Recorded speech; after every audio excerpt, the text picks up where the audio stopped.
Ladies and gentlemen, welcome to another episode of the Sens Nation podcast. Coming up today, Leevi-mania continuing. Nicknames flying everywhere like the Finnish firewall. You had Donovan Sebrango making his NHL debut. Good hometown boy. The nickname I heard thrown around, I think it was Frank. Senators Frank, I forget his nickname. I apologize, Frank, but he referenced him as Sebrango Unchained in his debut. We'll talk about that. Jakob Chychrun returning to Ottawa. We've got an interview later on with junior hockey phenom Blake Montgomery, who's ripping it up with the London Knights, top team in the CHL, and a playoff-style atmosphere coming up on Saturday afternoon as the Bruins visit. All still ahead here on the program. It is Steve Warren, along with the coach, Greg Kennedy. Greg, how are you today? I'm good, Stephen. Last night was you don't normally watch a 0-0 game and come out and say, wow, what a hockey game. But that was entertaining. I enjoyed the game, and to play with a team the quality of Washington, impressive. That's good for them. Even though it's a loss, that's a good effort. Yeah, and it was way more entertaining. Like if you missed the game, you hear, oh my God, 0-0 through regulation, and Washington wins it in OT. First of all, that's impressive, from a defensive standpoint against Alex Ovechkin and the number one team in the league. Mm-hmm. But you might sort of be snared into the idea that, oh, it must have been really boring 0-0 hockey. There were chances. Ottawa had the play in Washington zone for a good chunk of the night. A great account of themselves. But I think the storyline there continues to be Leevi Merilainen. In the last four games in particular, the kid has allowed 2 goals in regulation. I mean, so effectively 3 regulation shutouts, we'll call it. I don't know what else you can say about it. How much are you putting on Merilainen's play versus the play in front of him? Well, I put more on Merilainen's play after last night's game, the Washington game, because he had Matt-Palo and Sebrango both playing in front of him. Like there was no Shabbat. We all know that Hammerlich's out, and we know that JBD is out, but you had 2 call-ups, essentially, one playing his first NHL game, playing defensively in front of him, and he still shut them out. So I put more emphasis for last night's game on the shoulders of Merilainen than his previous games. When I saw Matt-Palo and Sebrango paired together, like you say, I was expecting the ice time to be somewhere around, 8 minutes. But Sebrango's actually out there close to 12. So it wasn't like Travis Green shied away from playing the kid. He shut him down at about the 52-minute mark because it's a 0-0 game. It's late in the third period now. And, of course, he didn't see any overtime. But, a nice feather in the kid's cap. And really, one of those feel-good moments. The guy was part of the Alex DeBrincat trade. He, of course, had a fine career with the Kitchener Rangers, played for Team Canada at the World Juniors. But 4.5 years in the minors is a very long time. He got a sniff earlier this year on that West Coast road trip, got to practice, but never got into a game.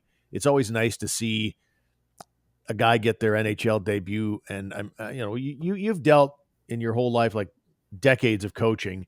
The worst part of a coach's job is to say, hey, you're not in the team anymore for whatever reason, either a trade or a cut. One of the best parts of the job, right, is getting to tell him that the dream is about to come true. Yeah, and Steve Staios in an interview last week was talking about that exact same thing, about when players were released from training camp this year. And he made it clear to every one of them, or at least the top of them, that, hey, this isn't, you're not cut here. You're part of our organization. You're part of our plans, and you're probably going to play games this year. So credit to Sebrango for getting there. But there's got to be some credit here to David Bell, too. David Bell, the coach of the Belleville Senators, and I'm sorry, I apologize. I don't know who works with him, but who's ever down there, somebody's working with this kid, and he's better now. Like 4.5 years in the minors and never got a sniff. So he gets a game in. It was wonderful. The mother was there, the family on hand, and 12 minutes. Yeah, that generally speaking, your fourth pair is going to play 12 to 15. And if he'd played the whole game, if it wasn't a 0-0 game late, he probably would have ended up in the 12 to 15 range, which is a normal night for a bottom pair D. So good on him. And good on Matt-Palo, too. This kid just keeps getting more and more impressive by doing less and less. Right? The more you think about Matt and Paolo, the less you see him. You hardly ever notice him, and he must have been a bit of a calming influence for Sabrango. They played together in Belleville, so I'm sure he helped too. Having him on the ice with him probably helped too. Well, we've watched Merilainen ascend into, I think, the best option behind Linus Ullmark. And I wonder if Matt and Paolo, for example, hasn't ascended potentially past Bernard Docker and Travis Hamonic. We shall see. Time will tell. I do want to answer that one question you had brought up about David Bell's coaching staff. It is Andrew Campbell and Stefan Legion. There's a name from the past. Okay, yeah. Remember when he was a player, he ended up just sort of quitting early on his NHL career. It was kind of interesting, and I guess he was. I want to say it was like just mental fatigue, whatever it was. But that was sort of that discussion about. I think it led to the discussion of sort of player burnout, like that the kids are training all year round, right. And I think that was sort of the start of that dialogue. But it's many moons ago. But he was a pretty early draft pick by I think the Columbus Blue Jackets back in the day. So Stefan Legion, Andrew Campbell, Paul Gibson is the goaltending coach. Video coach is Tom Black, and all behind David Bell, the head coach. Credit to all of them down with the Belleville Senators. They've produced some. So their results are obvious in the number of players that have been called up and just sort of seamlessly slide into the lineup. Like good for them, good for the players especially. Obviously, they're the ones that put the work in, but good on the coaching staff of both the big club and the minor league club for having these players develop and ready to play and step right in. Now, we mentioned the Leevi Merilainen effect and how good he has been, particularly in these last 4 games. But he's been good for a while now. He had one, I think it was against Dallas, where the numbers weren't great, but he certainly was not the reason that they lost that first Dallas game. But the question becomes, because Linus Ullmark on Friday morning was out there before practice and working with Justin Peters and going through his regular motions. Our pal Graham Nichols from the Hockey News, he sent me a note about it, and he said, Ullmark looks fine. He's doing all the regular things, taking shots, doing his normal pre-practice routine, which would indicate he's going to be back soon. He's been skating for a while, but this is the first time we figure that he may have been in full gear. So what happens now? Is it like, are you going to run with 3 goalies? Are you going to send somebody down? Like, how do you see it playing? Like, okay, I know how you want it to play, but I'd ask the question: How do you think the Sens will have it play out? Well, I think you have to approach this with a level of caution. Yes, Leevi Merilainen has looked great. Is that a bubble that's going to burst? So you're not. It depends how confident you are that he has arrived. Let's not forget it was maybe 2 years ago that Pierre Dorion stepped right up to the microphone and said that Mads Søgaard is ready for the NHL. He's arrived. He's here, and that hasn't exactly worked out quite that way yet. So if you have confidence that Leevi Merilainen is there and is going to stay at this level and be able to play like that the rest of the year, then your obvious move here is to put Forsberg on waivers with the hopes of that he clears and you can send him down. Otherwise, maybe you're going to keep 3 around for a little while because you might be afraid of losing Forsberg on waivers. So you maybe have to keep 3 around because if you don't have that confidence in Merilainen, you can't afford to lose Forsberg, who I don't understand if you have any confidence in him. That makes no sense because I have no confidence in him. But I can understand the Senators maybe carrying 3 for a bit when Ullmark gets back.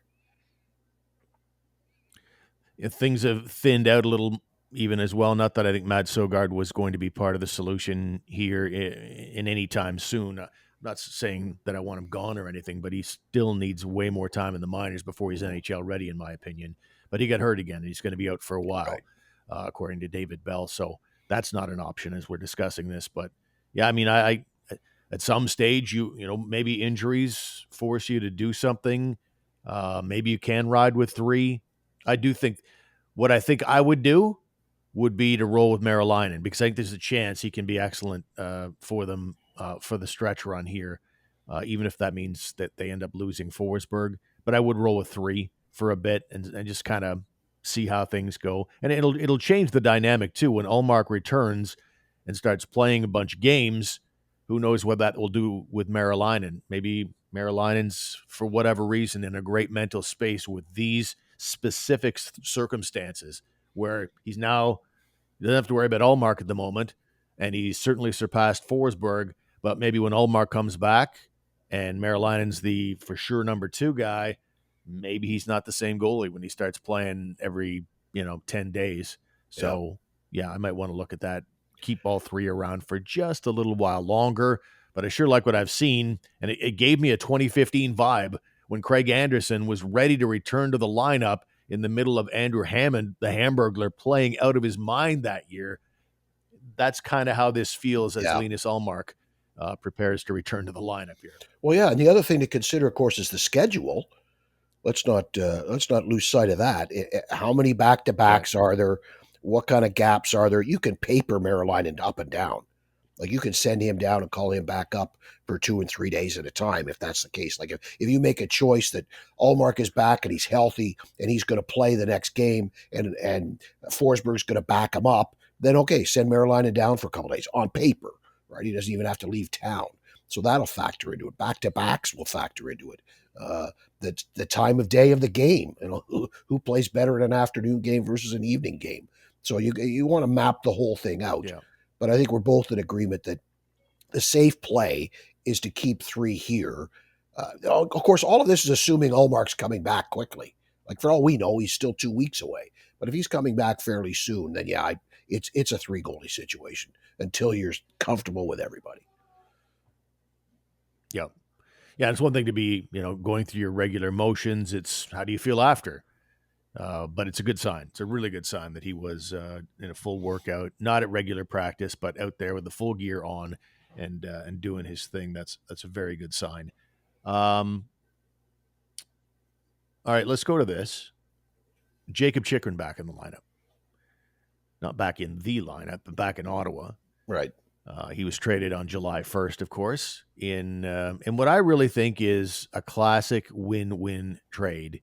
Mm-hmm. And it is just people will still look at it and go, okay, now Chychrun is the top the top point getter among defensemen on the best team in the NHL right now. And he and the Capitals came away with a 1-0 overtime win the other night. There will be those who would wonder, oh my goodness, they shouldn't have gotten rid of him. But to me, it's just like financially, athletically, from a balance standpoint on that roster, this is, I'm not going to say the Sens fleeced anybody. A lot of Capitals fans are saying, oh, we only had to give up Nick Jensen. But to me, this is a classic win-win because Jensen has been not only a great shutdown defenseman to provide that balance on the blue line they've been looking for, but man, he's meant so much to Thomas Chabot in his kind of turnaround this past season, I think. You can critique the return. You can say, this was a high-scoring offensive defenseman, and look at the numbers he's putting up. We should have got more in return. You can maybe make that argument. But I don't think you can make any argument that says we shouldn't have traded him. I think he had to go. I think he should have never even been acquired, to put it frankly, because his style, his play does not mesh here. He doesn't even shoot the right way, right? We had problems with it right from the get-go when he arrived here. He was never going to produce at that rate, at the rate that he's producing now in Washington. He was never going to produce at that rate here in Ottawa with the rest of the roster the way it is. So unless you were prepared to trade Thomas Chabot instead, then Chychrun had to go. So you can say you should have got more, but you're right. It's a perfect scenario. You got a guy who fit right in where you wanted Chychrun to play in your top 4 on the right side. This guy slid right in, and it's been awesome. It's been just exactly what the doctor ordered for this roster. Somewhere DJ Smith is in LA cursing, saying, why couldn't you get that guy for me instead of Chychrun when you got him? This has worked out really well for both teams. I agree with everything he just said. The only thing being maybe some people could think we should have got more. But hey, it worked out okay. Yeah, perhaps, for sure. Again, the right shot defenseman is a rarer commodity than the left shot one. And I agree. It's like a great balanced roster is like a recipe for a cake. The Sens already had 2 salt shakers over here, and then they went out and got another salt shaker instead of the tub of margarine that they needed to make this cake.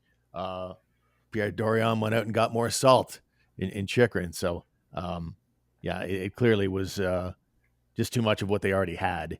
And the fact is, contractually, because I mean, you could enter this just in, you could have won me over with the notion of keeping Chychrun and moving Thomas Chabot. Oh yeah, but Chabot's already under contract.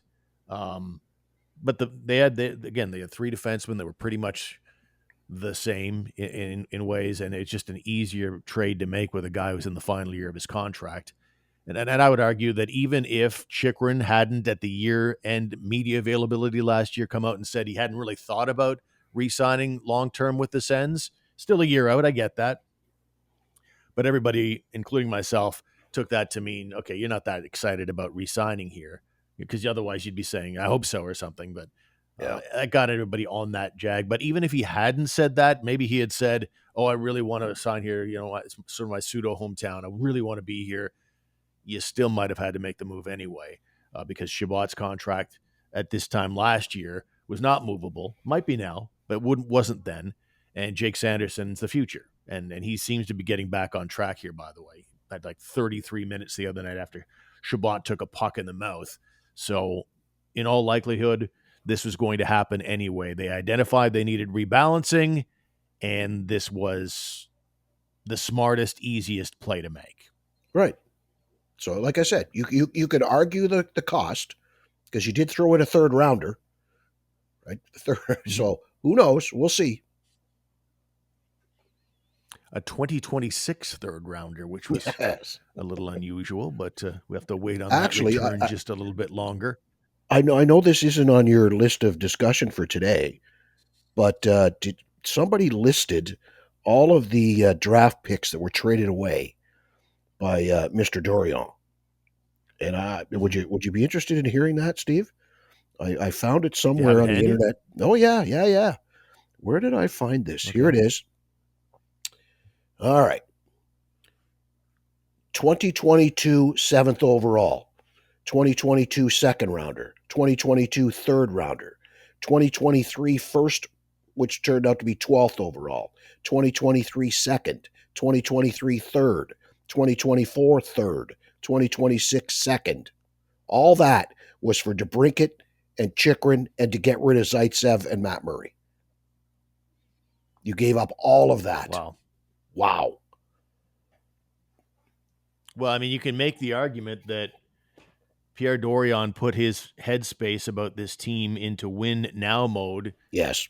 Back in 2018, after they went to the conference final, the following year they made the Matt Duchene deal. That was, by anyone's measure, a going for it deal, our final piece of the Stanley Cup puzzle.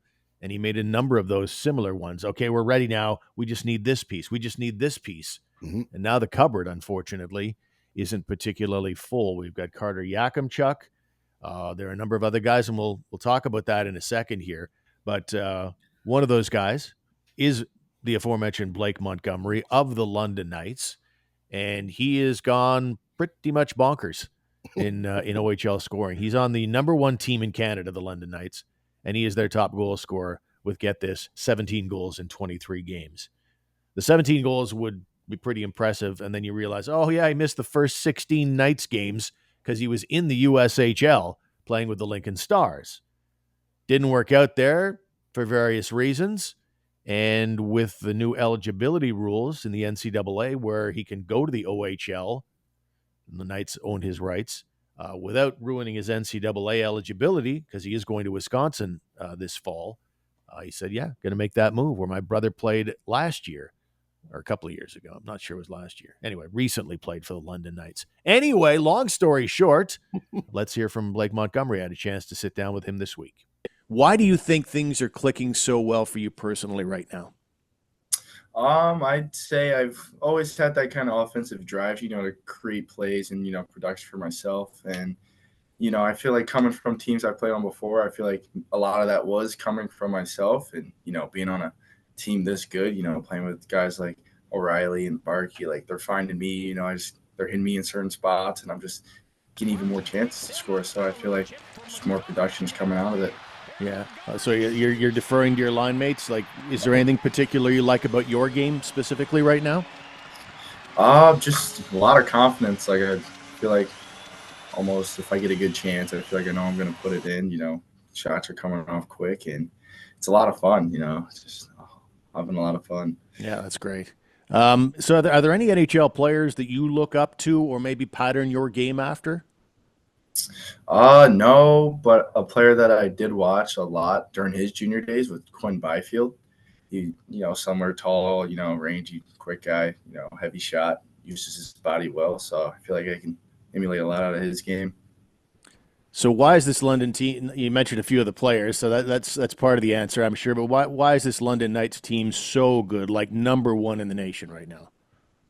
I'd say the amount of pace we play with, like guys to make plays so fast, we're getting up ice quick. We're not leaving much room for other teams to breathe, and makes it hard on them throughout a full 60-minute game to keep up with it. So just keep, yeah. So I'm be careful with this next question because it might affect your ice time. But what is it like to play for Dale Hunter? It's fun, like obviously, you would think like he's, from appearance alone, you think he's, scary mean, but he's a very nice coach, almost laid back, and he knows what he's doing. He knows when to put guys out in what situations, and he knows when you're not going to. So if you're not going, he's not going to give you the opportunity, but if you are, you're going to get it. Does he get in your ear about things you need to work on? Not so much. Just every now and then, after maybe a mistake on a shift or not. This more so Rick Stedman. He's down on our side of the end. He's more so pulling up clips of shifts after some shifts and showing you what to do. Right. So what about the Senators? Did they talk about some things? Their expectations for you, things to work on to get to the top level someday. Just mainly filling up my frame, putting on weight, and just getting stronger, so that can help me in other aspects of the game. Just stronger in battles and on pucks, and even my shot too. That'll come out of it. But yeah, that's mainly the only thing I've been hearing right now. It's just put on weight. Is that through more weight training or eating more? What are you doing to I'd accomplish say that? it's a blend of everything. Like for me, it's just maintaining. I can get it on. It's just tough for me to keep it on during the season. We had a guy in Ottawa named Kyle Turris. You probably remember him from when you were younger, but he was a guy that I think had to eat like a full cheesecake because he couldn't keep any of the weight on. So calories are big, I guess, in the big picture. Is there anything you're relying on right now? Maybe not cheesecake, but something else? Just the protein shakes. Mark Hunter, he's got our trainer Luca making me 2 shakes after every practice, so just getting those down. Excellent. Seems like a tight knit group. Like I was watching just in preparation for this, there was some social media that the Knights put out there, and all the guys were having some fun tasting all these gross things. I didn't know what you guys were. Was it gum? Like what was happening there? It was the Bean Boozled thing, like the certain flavors, like the spicy and just gross ones. Oh, it was terrible. Those were gross. Did they really hand you one called Booger? Yeah. Nice. Yeah. Spun a wheel and gave me booger. And then I got boy. guys saying I taste my own boogers now. So Nice. Any reason to chirp. So let's talk a little bit about. Obviously, your season has been a really interesting one in that you're ripping it up in the OHL, but your season started in a different league. Was it weird changing leagues midstream like this? yeah, that was the first time I ever switched teams or everything. In the middle of the year. And especially coming to a league like the OHL, and especially on a team like this, it was tough at first. Step to a group surrounded by guys that good, so you kind of like you're looking at other guys at first, seeing where you stand or whatnot. But after first few games, I knew what I would have been able to do, just how to adjust to it and get comfortable. And then it started to click more, started getting more ice, and then it's just different. The whole feel to it. It's like a completely different game. Like it's slower, but a whole lot faster in the sense of making plays and guys getting the spots quicker. Guys are on you much harder, and compared to the USHL, I'd say it's just overall just better. Not to just throw shade like that, but that's what I'd say. So it was Lincoln, Nebraska, right? Yes, Lincoln, Nebraska. So what's hockey like in terms of the fan interest in Lincoln, Nebraska versus a crazy hockey market like London? Uh, not nowhere near as big of a fan base, but the fans they do have, they are very, very high up on the team. Pretty crazy fans. They go to every game. They're loud and rowdy, but nowhere near on the scale of 9,000 a night. But they care. So what was behind the decision to go from the USHL to the OHL? I mean, from an aerial view of everything, it's worked out really, really well individually and team wise. Number one team, and you're lighting it up right now. But when you made the decision, what went into it? It was just mainly not working out, because I loved where I was at. It just wasn't going to be what was best for my development or my mental at the time. So it was in the midst of, figuring out, when I was going to leave. And then I ended up making that decision on a Friday. And then I had no plan of going to London or really, any knowing about that before the vote and everything. So I was just waiting in Michigan, for that week and a half, figuring out, if the vote was going to pass. Because the biggest thing for me in coming to London was if I was going to be able to go to Wisconsin next year. So that all ended up working out in my favor and everyone else or whatnot. And then, so once that passed, they called me up and then it was here from there. Yep. And so is school still in the mix, or is it back to London? School still in the mix? You're planning to go next year? Next fall. Gotcha. And so what are you taking? I'm gonna just start out with a business major. I just went, the basic what everyone does, but I'm gonna definitely do more research into it soon here and see if I can pick some more that I would, want for myself. Maybe if not, then probably just go business. My daughter did, and she's around your age, so that's standard stuff. And speaking of family, I want to go back to your NHL draft day, and I saw the neat video they did on Bermuda TV. You spent your draft day with family there. So what went into the decision to opt to go to Bermuda for a draft day party instead of going to Vegas for the actual draft? Mainly because, the family part and the travel and it being my second draft year and, instead of first. So I thought, I make it easier for, a lot more people. And then, Bermuda's pretty cool too. So, I had my mom and a lot of her family there, people I haven't seen in a while too. And some older family too who are getting up there. So it just made more sense for me, just, be somewhere more comfortable and, not so stressed in a stressful, time. So it just, it felt right. Yeah. So the connection to Bermuda is through your dad, your mom, who? My mom, she was born and raised there. Okay. Gotcha. And so tell me about your dad. He was a hockey player too, right? St. Mary's. He's from St. Paul, Minnesota. He didn't actually start playing until he was 13, so he had a late start, but had a good college career. He at St. Mary's. He loves to tell everyone he was a 2-time All-American. He's in their Hockey Hall of Fame. So it was during a rough time, so he didn't want to pursue pro as a black hockey player. So decided to get into law enforcement, and then he got me and my brother in hockey. And he was your brother's a former Londonite too, right? Sir, yes, sir. Nice. You guys must talk a lot, chirp a lot over the holidays. Yeah. He's always gives it to me. He's like, Mr. Londonite. I'm like, that was you first. How's his season going? Good. He's been up and down with the Wolves here and there, but he's doing good, mainly in Bloomington. Next year he should be more, steady in the A, but he's doing his thing.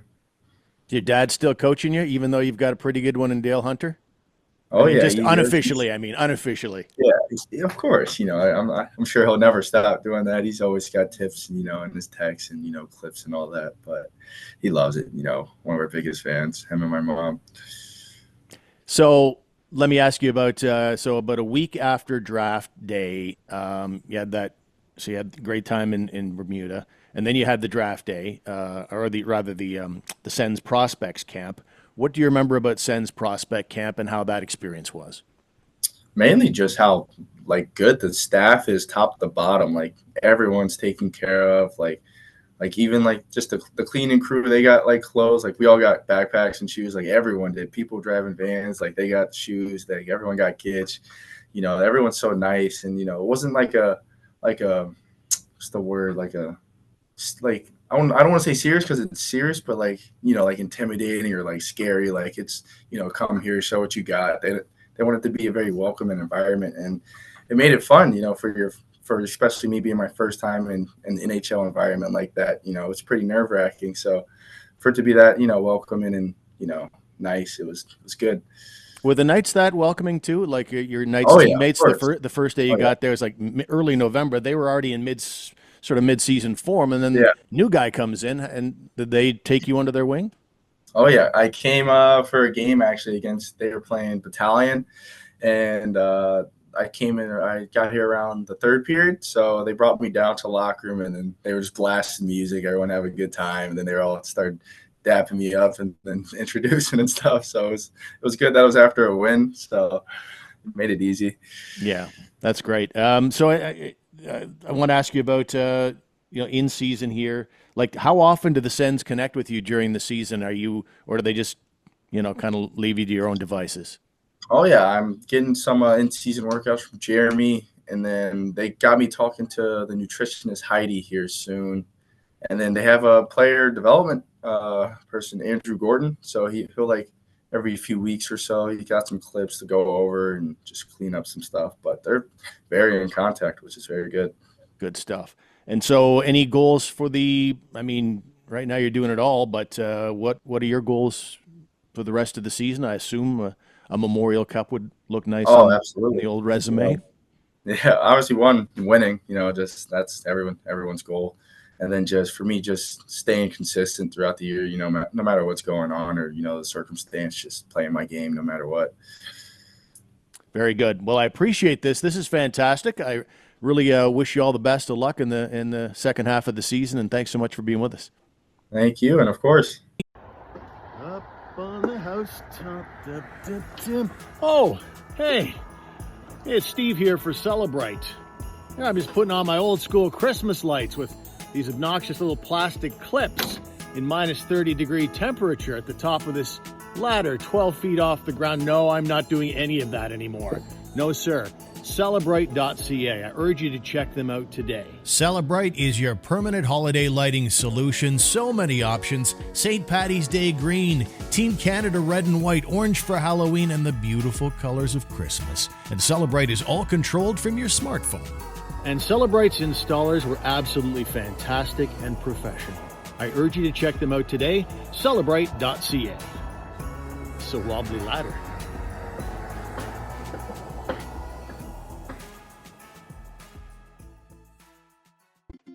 This is Ryan. Ryan would love to start his own podcast as a fun way to create content for all his platforms, to better connect with his customers and build a new audience.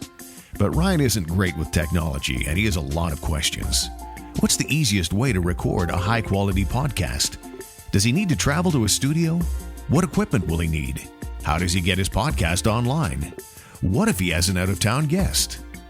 Capital Podcast had all of Ryan's answers. After a free consultation, we took care of everything for him. All Ryan had to worry about was jumping on the mic and starring in his own show. He's recording this week's episode right from his office. His expert guest this week is one of his customers who's in a Chicago hotel room. And Capital Podcast is online with them, making sure the final product is perfect. Easy, convenient, professional. Contact us today and star in your own show with capitalpodcast.ca. So there goes Blake Montgomery of the London Knights. Thanks to Blake for sitting down with us this week. Very positive, engaging kid. So I think he'll fit in well if he gets to Ottawa someday with the current group of Senators. So let's get to Scott Wheeler from the Athletics prospect list. The Sens are the 27th best. Is that right? That's correct. 27th best prospects under 23 in the National Hockey League. And really, according to Scott Wheeler, only one is a true top-of-the-list Tier 1 guy, and that's pretty obvious. That's Carter Yakimchuk. But then he lumps group players 2 to 7 in the second tier, and that's Halliday, Ostapchuk, Bourgault, Merilainen, Montgomery, and Sogard. Sort of has them in the second tier. And that seems about right. I mean, Blake Montgomery, yeah, he's tearing it up. Let's get a little more ice time, get a little more games, see how the rest of the season goes. But he looks like maybe he's a guy who could move into that first tier. And so far, so does Merilainen recently look like a guy who could move into that first tier.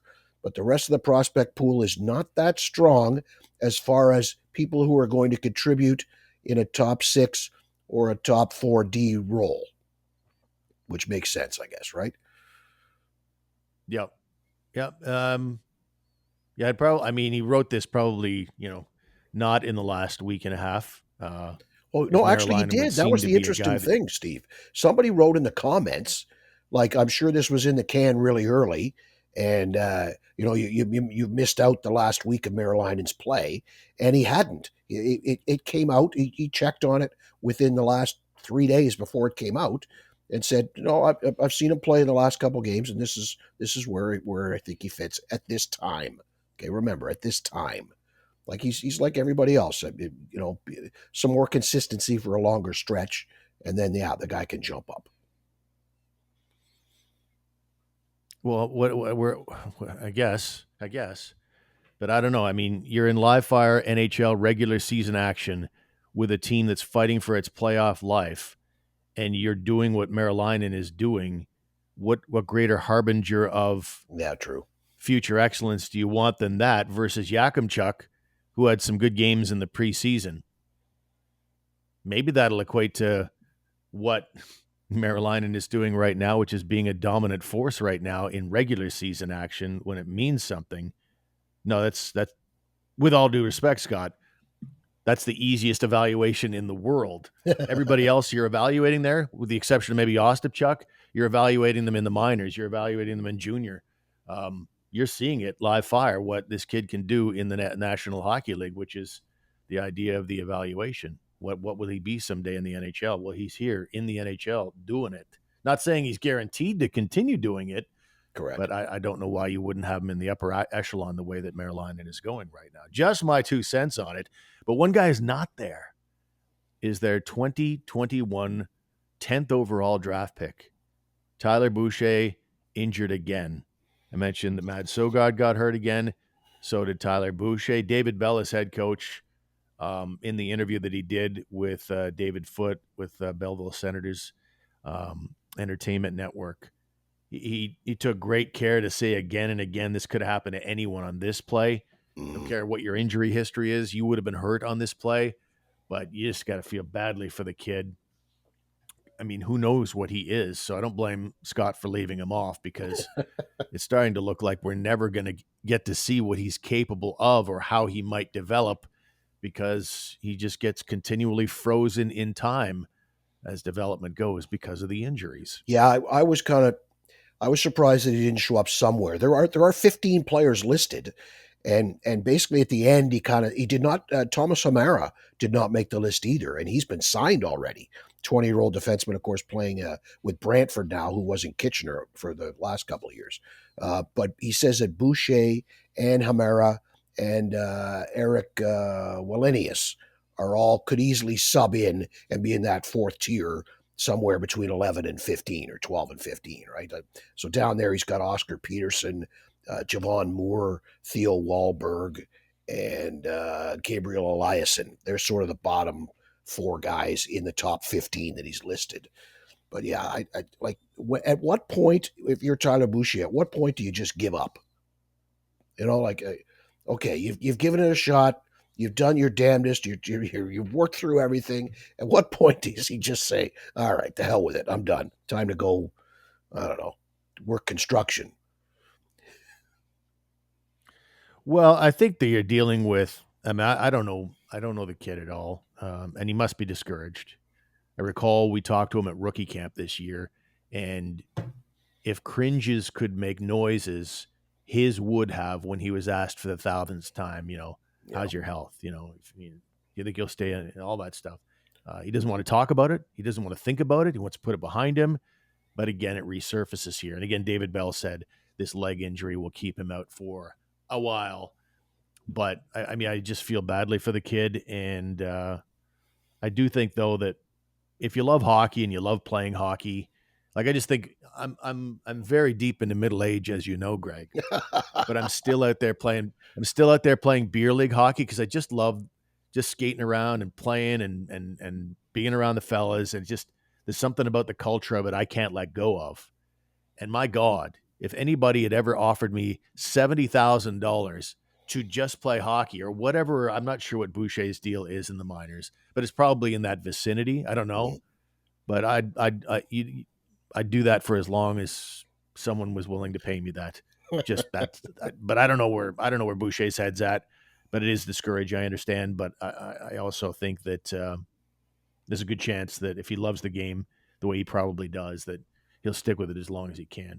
Yeah, I mean, I was being a little facetious, but yeah, at some point, it's not necessarily that he's going to actually come out and state I give up, but at what point does his heart give out? At what point does his right? His psychologically, at what point does he just say, "Oh Christ, I can't take any more of this"? I feel for the guy because I've said all along, I just want him to play. I just want to see him play, 30, 40 games without full health to see what he can do. And I'm sure that's what the Senators are looking for. Like, can we just see the guy play 40 games? Just that's it. It's all we want. And then we can make a pretty good evaluation of him and move on from there. And he's probably the same way. They all just want him to play. They just get out there and play and stay healthy. Yeah. Yeah, he might be served by a change of address when you think about it, because everybody in Ottawa knows the story, right? The injuries. Right. Nothing you can do about that. But the other angle is the 10th overall selection. And that's always kind of another angle that adds pressure to stay healthy, pressure to be a 10th overall draft pick and be that impact player at that level. Had he gone later in the first round or mid-second round, that probably would have served him better as well. The combination of the two have not gone very well. So, yeah, I know Sens fans would like to see him thrive here, but I think he might be, if I'm his dad, I might say, try and get a fresh start somewhere else and maybe get part of the dark cloud. Nothing you do about the injuries. Everybody's always going to mention that, but the whole 10th overall thing, you might want to get out from underneath that. Anyway, hopefully he gets it going wherever he is. And to close it out, the Sens hosting Boston. If you like your playoff hockey in January, here it is, because this is a jambalaya at the bottom of the Eastern standings. The Sens right now are 1 point back of Boston for the second wild card spot. They think they have 2, maybe 3 games in hand. I don't have the standings in front of me, but they will host Boston on Saturday afternoon at 3:00. And we're now into must-watch TV. Everything, I guess when you're outside the playoffs, everything is sort of a playoff. But when your victory, if you can beat the Bruins, vaults you over them into the wild card spot, that adds a little something to the fun. Yeah, and let's have a regulation time victory too. Boston's a team that's kind of been right. Like they really didn't get the new coach bump. Very small, very little change really since Joe Sacco came in, right? Like a little bit, but not a lot. I think they did have I think they went on a little heater there, but it's cooled off a lot. Yeah, I think they've only lately got like they're win 2, lose 2. Then. Yeah, win 1, lose 1. They've basically been a 500 team since maybe there was a little bit of a bump, but since that bump ended, they've been a 500 team or less in that stretch since then. So they're not 100% the Boston Bruins. So this is an opportunity on home ice. Is it at home? It is at home, isn't it? Yeah. This is an opportunity for you to 3:00. Yeah, this is a chance for you to, make some ground, pass them in the standings. No 3-point game, regulation time win. Let's see it. Thanks to Blake Montgomery for joining us on the program. It was a treat to meet him and see what he's all about. And thank you for being with us, ladies and gentlemen. Don't forget that our website is sensnationhockey.com. And Greg, enjoy your evening, and we'll look forward to talking to you. I mentioned the hockey news. That was the other thing. I knew there was something. Yeah, what is that? Yeah, the hockey news. Yeah, I got to plug the hockey news. THN.com/Ottawa. All kinds of great articles there. Graham Nichols doing a great job there. I'm writing there quite a bit as well. And yeah, thank you for being with us, ladies and gentlemen. Greg, we'll talk to you next time. Yeah, have a good one. See you. Worst extra ever.